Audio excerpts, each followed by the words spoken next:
Hi, everyone. Let's talk about the new fiction module review assignment.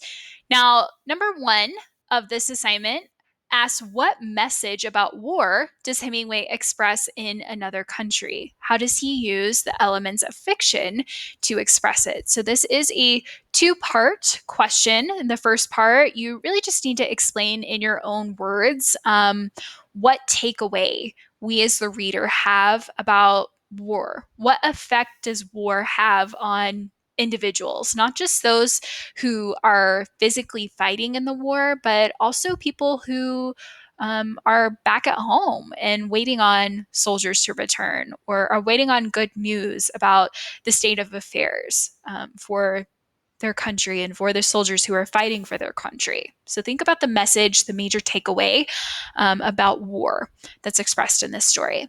And then the second part of this question asks, how does Hemingway use the elements of fiction to express it? When I say elements of fiction, that just means different literary terms, literary devices.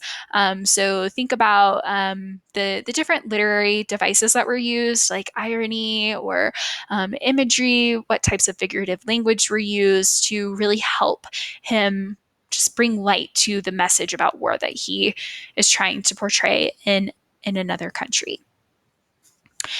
Now, question number two asks, how does the point of view in Catherine Ann Porter's story, He, help express the story's meaning?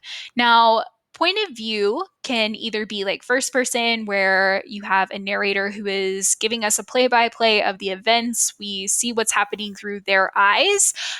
We have their internal monologue. And then we don't really see a lot of second person point of view, but third person point of view will be like an outside narrator. It's somebody who's not actually a part of the story. We'll see like third person pronouns like he, she, they, him, her, kind of pronouns like that. So it's an outsider's view of the story. But that doesn't mean that we don't have the internal thoughts and feelings of certain characters in the story. We get into like third person limited and third person omniscient, and there are a lot of different varietals of point of view. So, really and truly, in this question, all you're going to really need to think about is the main character, Mrs. Whipple, her feelings toward he. He is the title character. He is Mrs. Whipple's son who has some cognitive disabilities.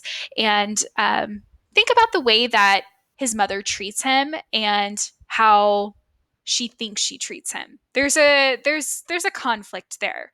She doesn't treat him the way that she thinks she does. So kind of dig into that and consider how that point of view helps us as the reader realize this discrepancy. So, last question for this review. What theme of the Black Ball depends on having a modernist narrator, a narrator with the power to change his society? So, all you really have to do for this question is, in your own words, state the theme of the Black Ball. This ultimately is a story about an African American man who has faced a variety of different conflicts in his life. And at the end of the story, you'll realize that he has a pretty big change of heart. Something happens to him in this story that really encourages him and motivates him to want to change society for the greater good for future generations. So, really, all you have to do for this question is just state the theme of this story.